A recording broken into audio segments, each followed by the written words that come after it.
In just a moment, Suspense with Ida Lupino. Phew, what a night. Yeah, it's a scorcher, Dad. You're lucky we thought of coming to the firehouse. If we'd had to sit around at that hen party your mother's giving. Hello, Mike. Hello, Hab. Say, you fellas want to put out a fire tonight, all you've got to do is turn the hoses on and squirt them anywhere. Yep, it's hotter than Hades. We're all sitting here listening to the radio. Dad, I wonder if they're listening to the Autolite show. What are you hearing, Mike? We're just switching to Autolite. Besides, we like their batteries, spark plugs, and ignition systems around here. Everyone does. And everyone likes their show, Suspense. Oh, here's the show.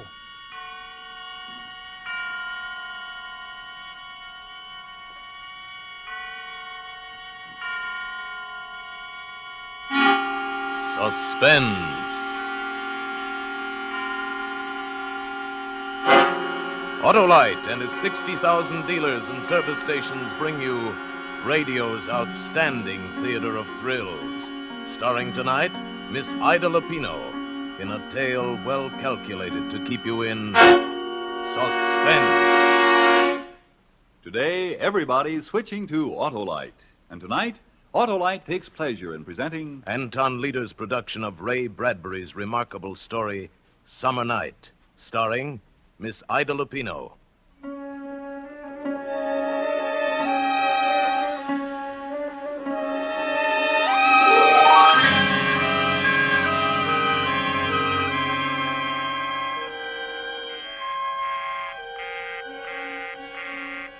Oh, is the line still busy? I just don't see how it could still be. Oh, it isn't the line, Miss McCauley. It's the circuit. I've been simply swamped all afternoon. I haven't been able to get a call through to the police station for over an hour, and the mayor's office has been busy. Yes, I know. I'm sorry to trouble you, but it's terribly important. Well, if you want to hang on, Miss McCauley, I'll try again in a minute. Oh, all right. It's been this way ever since the news got out about finding poor Lavinia. You heard about it, I suppose. Yes. Oh, just a minute, Miss McCauley. I got another call. Yes, this is the operator. No, I'm sorry. That line is still busy. Yes, I'll call you just as soon as I can give you a connection. Oh, I'm sorry, Miss McCauley, but you see what I mean? Oh, dear. Oh, Miss Welsh, by the way, It was bad enough last week when they found that other poor girl, but this time the whole town is on its ear, and I can't say that I blame them, what with a maniac loose and nobody knowing who Yes, it I might meant be. to ask you, Miss Welsh. Are they sure that Lavinia... that it was the same thing as the Webb girl last week? Why, yes. Why, I thought you knew. I just knew she'd been found. Oh, goodness, yes. There was never any doubt about it. Whoever it was, he used a knife just like on the other girl. And then there was that same crazy cross on her forehead, you know, made with orange lipstick. That's why they're calling him, you know, the lipstick killer. Oh, yes. As I thought it must be that. But I wasn't sure. I didn't know. Oh, yes, they're looking all over the state for him by now. But, of course, they don't have much to go on. And the chances are that he's right here in this town anyway. Oh, I'll try to get your call for you now, Miss McCauley. Thank you. Oh. I'm sorry, Miss McCauley. That circuit is still busy. But it can't... Well, why don't I call you back when I get through? It shouldn't be very long. All right. But please try to hurry it. It's really important. Terribly important.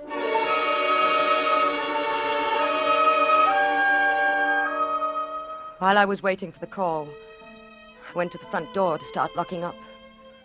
It was coming on evening, a warm summer evening, and ordinarily up and down the street the windows would be open, all but mine, and you'd hear the sound of a piano or a radio drifting out onto the still summer air, and people would be sitting in swings and hammocks on their front porches, enjoying the coolness at the end of the day.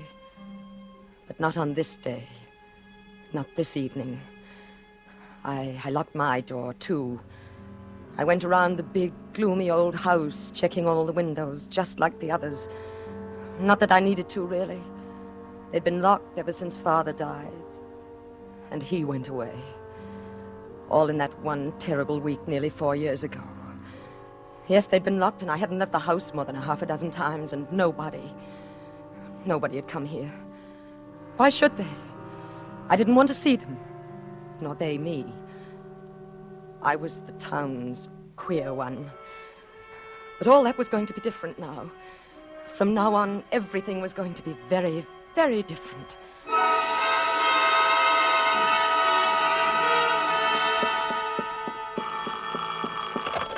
Yes. I've Hello. got your party now, Miss McCauley. Go ahead, please. Oh. Hello? Oh, Helen, is that you? Yes, who's this? It's Anna. Anna McCauley. Why, Anna.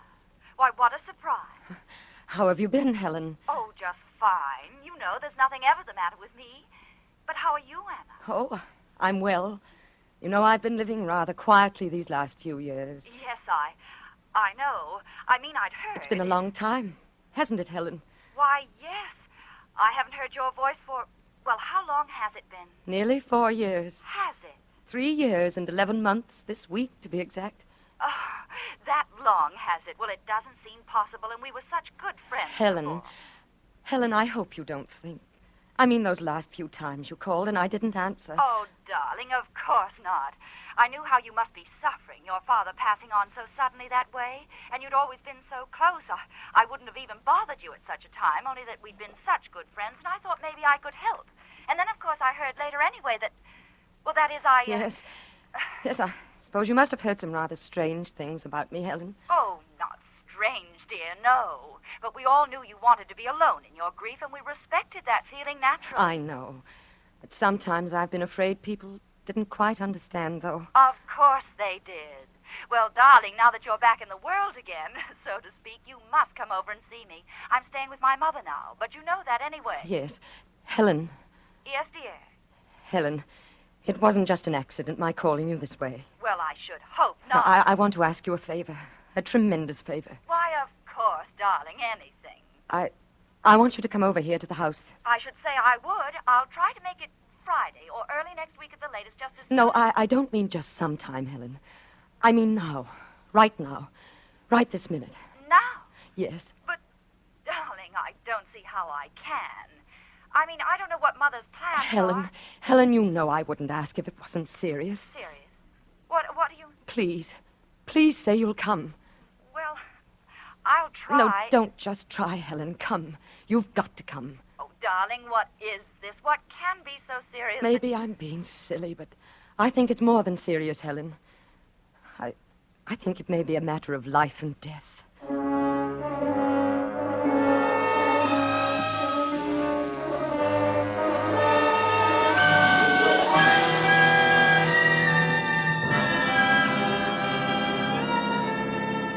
For Suspense, Autolite is bringing you Miss Ida Lupino in Summer Night. Autolite's presentation of radio's outstanding theater of thrills, Suspense.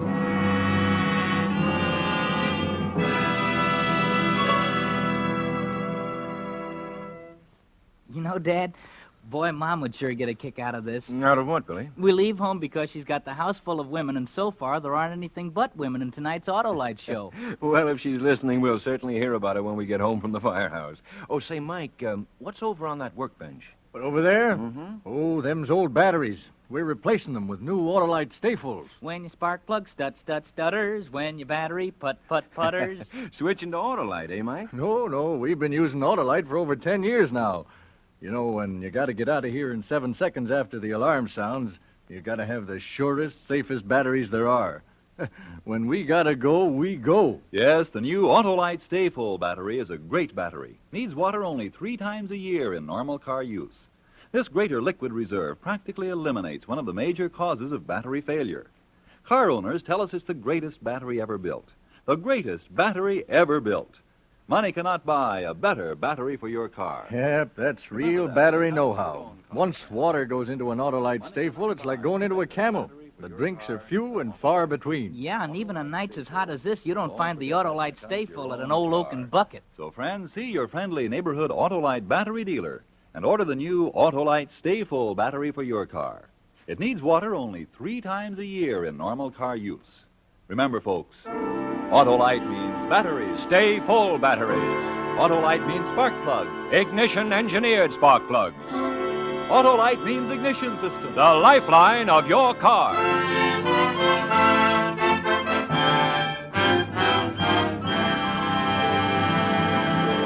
And now, Autolite brings back to our Hollywood soundstage Miss Ida Lupino as Anna in Summer Night. A tale well calculated to keep you in suspense.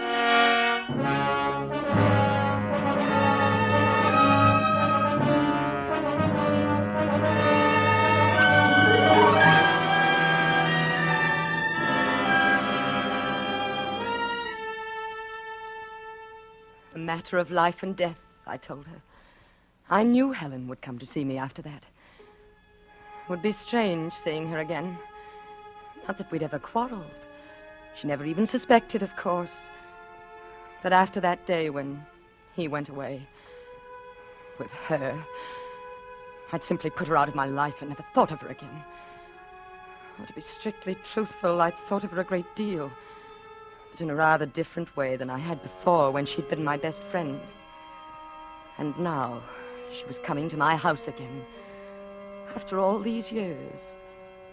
It should be interesting, quite like a surprise party for both of us.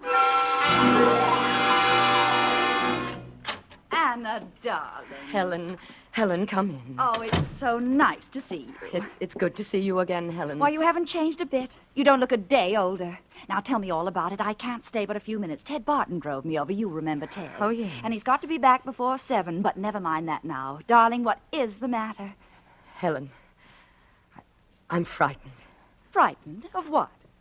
I'm afraid I'm going to be killed. Going to be killed? Yes, tonight. But, darling... You see, I used to know poor Lavinia. I used to know her quite well. And the other girl, well, I didn't know her, but it happened to her right near here, in the little woods just beyond the tracks. Anna, please, dear. What on earth makes you think anything like that could happen to you? You're perfectly safe if you don't go out. Lock the doors. No, I'm not. I'm all alone here, Helen. And there's been someone prowling at night. A man. Last night he tried to get in. Are you sure? I heard him trying the doors, the windows. Well, did you call the police? No, I was afraid to. Oh, Helen, I didn't know who to turn to but you. Everyone thinks I'm crazy anyway. Oh, Anna, dear, that's ridiculous. Well, we'll call them right now. No, it'll be all right after tonight. I know it will. Please, I just want you to stay with me tonight. Stay with you? Please, Helen, just this one night. I can't ask anyone else. I don't have any friends anymore. But, darling, I don't even have any nightclothes. Oh, I'd already thought of that, Helen. I have everything you need for tonight. Well, I don't have anything for the morning. No face cream, not even a Why toothbrush. worry about that now? Maybe neither of us will even be here by morning. Oh.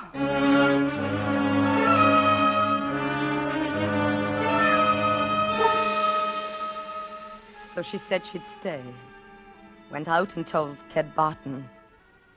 Ted Barton. That was typical of Helen. Only 2 weeks back from Cleveland, and already she had the county's most eligible bachelor squiring her around in his car. But that was going to be different, too. I fixed a little supper for both of us, and then we tried all the doors and windows. And then there was nothing to do but sit and talk to her until it was time to go to bed. No more, thank you. Afraid it will keep you awake, Helen? I'm afraid I won't need coffee to keep me awake. Anna, is it true? I mean what they say about these murders. Is what true? Well, I mean... You've been out in the world, Helen, more than I have lately. You should know more than I. Well, all I meant was... Well, you seem so frightened. I thought you might have heard something special. No. Is it true about the lipstick? Why not? Oh, it sounds so crazy. I thought it might be just something the newspapers made up. There was a cross on their foreheads. In lipstick. Orange lipstick. Anna, you do know something. Don't be ridiculous, Helen. How could I? But lipstick, Anna. Do you suppose perhaps it isn't a man at all? It's a woman. Oh, I'm sorry, dear. Did I do that? No. No, come along, Helen. It's time to go to bed. Yes, I suppose we might as well. You don't mind sleeping in the same room with me, do you? Why, of course not, dear. Oh, shouldn't you leave on a light downstairs? No. Didn't do any good last night. Oh. Well, I must say I don't blame you for being a little frightened, staying here all alone. It's rather a gloomy old place, isn't it? Oh, I don't think so. It's always been like this. It's the way Father liked it. What about your mother? I hated my mother. Oh, Anna. Well, it's true. Why not say it? But your own mother. What does that matter? Everyone has to have someone to hate, Helen. Enough to kill them sometimes. Oh, Anna, I don't think that's true. How can you say that everyone... Well, this is our room. Why, it's what? It's charming. It's so... it's so different from the rest of the house. Yes. This was to be my bridal room, if I'd ever married. Darling, I didn't know... Well, I didn't know you'd ever thought That was a long time ago. What's the news of Charles? Charles. Well, there just isn't any. You knew we were separated, didn't you? Yes. What was the trouble, Helen? Oh, I don't know. After the first year, he simply became impossible, that's all. You remember, even as a child, he was sometimes wild. And strange. Oh, yes. Yes, he and I were always the queer ones. Why, whatever do you mean? Oh, strange, different, a little apart from all of you somehow. Not quite right, I think they say about me now. Oh, Anna, you're imagining that. No one ever said such a thing. No? Of course not. What about Charles? Nothing. He just left, that's all. I haven't even heard from him in 6 months. Are you sure it was all his fault, Helen? Perhaps if he'd married someone else. Oh, you know there was never anyone else for Charles. That's the funny part of it. Of course, he liked other girls. He liked you. Yes. Well, you're certainly lucky he didn't marry you. I don't know what happened towards the end. It just went from bad to worse. It got so I hated the very sight of him. I told you. Everyone had to have someone to hate. Oh, I didn't really mean Are that. you sure, Helen? Haven't you ever hated anyone? Oh, perhaps as a little girl I thought I did. You hated me, didn't you? Why, darling, I There were some times when I hated you, too. Oh, I don't believe it. Children can't really... Can't they? When an ugly little girl like me sees a pretty little girl like you getting everything she wants all through her life. Well, not exactly everything. You could always twist the teachers around your finger. Later it was the same with the boys. And finally, Charles. Just because you were pretty. Oh, maybe I was a little prettier than you, dear, but you were always the clever one. Yes. Yes, I was the clever one. Well, I suppose we really should go to bed. Why, Anna, look at this. I didn't know you used lipstick. I don't. It's just one a young cousin of mine left here several months ago. Oh, well, that's funny. Do you know what color it is, Anna? What color is it, Helen? It's orange.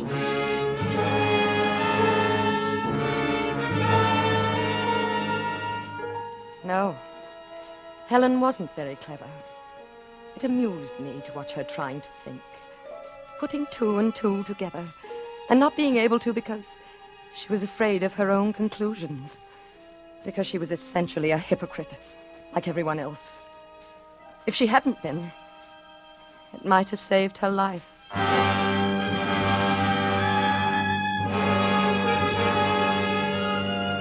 It was sometime in the middle of the night. I don't know exactly what time, because it didn't matter. But Helen was sleeping as soundly as a silly child when I went over to the side of her bed and began to shake. Helen, wake up. Oh, what is it? Shh, don't make a sound. Anna, what's the matter? He's in the house downstairs. Who? I don't know. Whoever it was last night, he's gotten in somehow. Are you sure? I heard him. I've been listening for the last 10 minutes. Oh, Anna, what are we going to do? We've got to get out of the house before he starts upstairs. But how can we? He'll hear us. We'll be Oh, caught. we'll go down the back stairs and out through the kitchen. We can go through the back lot, over the tracks to Judge Brown's house. It's not far, but we've got to hurry. Oh, Anna, I'm frightened. What if he He hears us? won't if we're careful and if we hurry. The door between the kitchen and the front of the house is locked. Are you sure he isn't in the He's kitchen? in the front, I tell you. I heard him. Now get up, Helen. We've got to go right now. All right. Hold my hand. Yes. While I unlock the door, the back stairs are just to the right after we get out in the hall. Oh, Anna. Come along. Hold on to my hand and try not to make any noise. Here are the stairs. Just follow me. Yes, all right. Watch out. That's the last step. Yes, I've got it. We're in the kitchen now. Can you see anything? No, it's too dark. Let's stand right there. Right where you are and don't move. Where are you going? There's something I want to get before we leave. Anna, please. Shh. What are you doing? I've got it now. A knife. Here, take my hand again. All right. A knife? Shh, this way. Oh, I don't think I can for a minute. Oh, come along, Helen. In a little while, it'll all be over.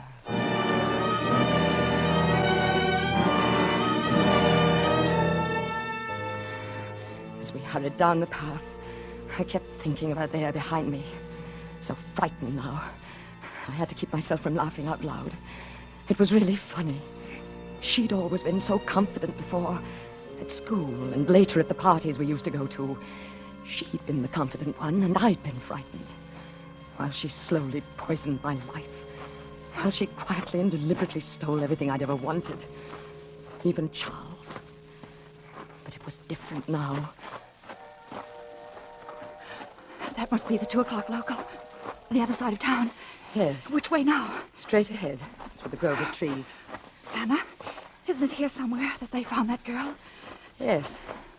Why? Oh, Anna, I can't go through there. Helen, come along. Don't be silly. Do we have to? Of course we do. Anna, what was that? What? Didn't you hear it? No.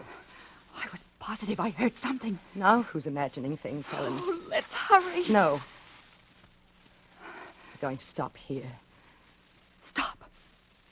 But why? Can't you guess? Even now, Helen. Oh, Anna. Don't.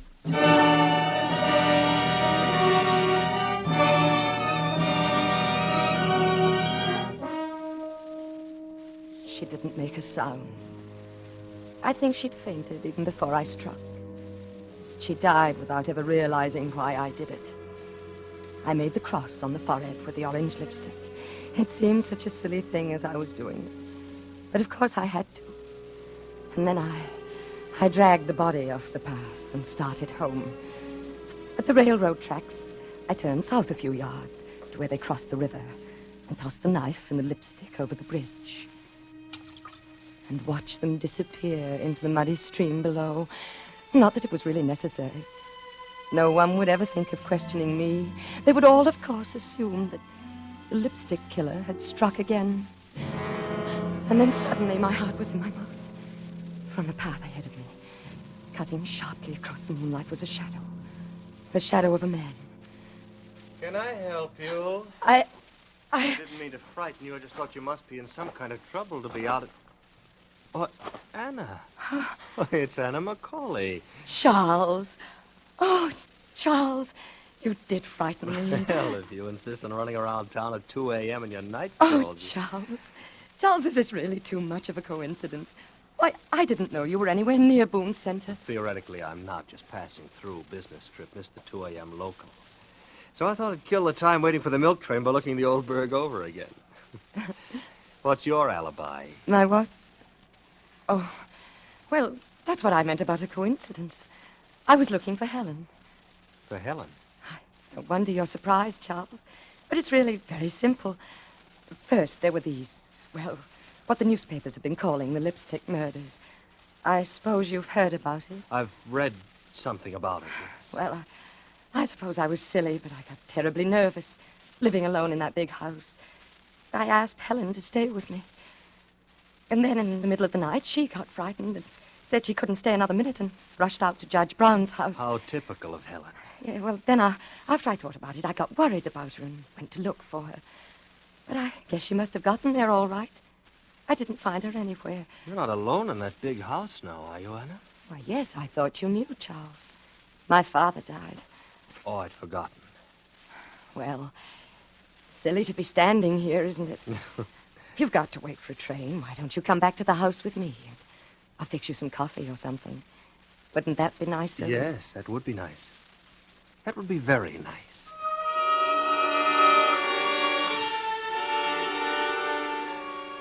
I could hardly believe my good luck. Charles, of all people. It was as though he'd come back to me. Almost as though he'd known and come back to me just at the right moment. So there we were, making coffee in the kitchen and talking over old times. Oh, dear, where is that opener for the evaporated milk? I never can find it. Oh, here. I'll open it with my knife. Just make a couple of holes in it. My, isn't that a rather dangerous weapon to carry around just to make holes in tin cans? Oh, it has other uses. There we are. That tastes good. Charles, I was terribly sorry to hear about you and Helen. Me and Helen? That you'd separated, I mean. Is that what she called it? Well, she said that you'd left her. Helen always had a quaint way of putting things. Didn't you? You don't still love her, do you? Love her? Didn't she tell you where I'd been? I know, not exactly. I'd been in a home, Anna. A rest home, as they call it. It was Helen who put me there. Put you there? I'm afraid Committed is the word. See, Helen thought I was crazy. Oh, Charles. I only got out a couple of weeks ago. I imagine they're still looking for me. You escaped? I had to. Oh, Charles, how dreadful for you. As a matter of fact, I've been looking for Helen. There was something I wanted to give her. But couldn't you find her? No. I thought I had a couple of times. But it wasn't Helen after all.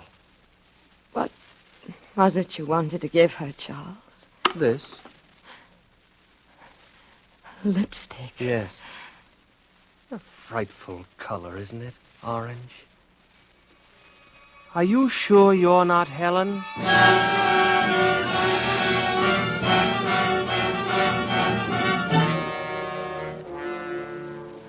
I heard the doctors talking a little while ago. They say I won't live through the night. But I don't care. Oh, it's been such a glorious day. The happiest since I can remember. People have been calling on me whom I haven't seen for years. They say I saved the town. I must have screamed. I don't remember. So they caught poor Charles. And for the first time in my life, I'm a really important person. I wonder when they'll find Helen.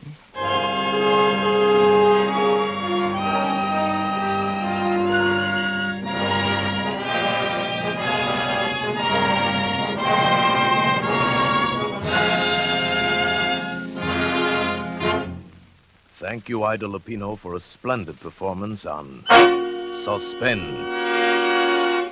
In just a moment, we will again hear from Miss Ida Lupino. Gee, what a show. I was sweating and it wasn't from the heat either. What a show. Say, that's us. Gee, Dad, a fire. Hey, out of the way, son. Where's the fire, Mike? On the 28th of May. They were out of here in 7 seconds. Almost before they stepped on the starter. Mike sure wasn't fooling about those Autolite Stay Full batteries, was he, Dad? No, sir. Talk about pistol packing action. Switch to Autolite Stay Fulls, and boy, you've got it. When your spark plug stutter, now don't you try to putter.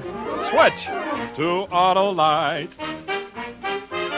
When your starter's just a grinder, why, it's a battery reminder. Switch to Autolite. Keep your auto right. Just switch to Autolite. Autolite. Switch to Autolite. For spark plug life and action. For a battery whose attraction is ignition satisfaction.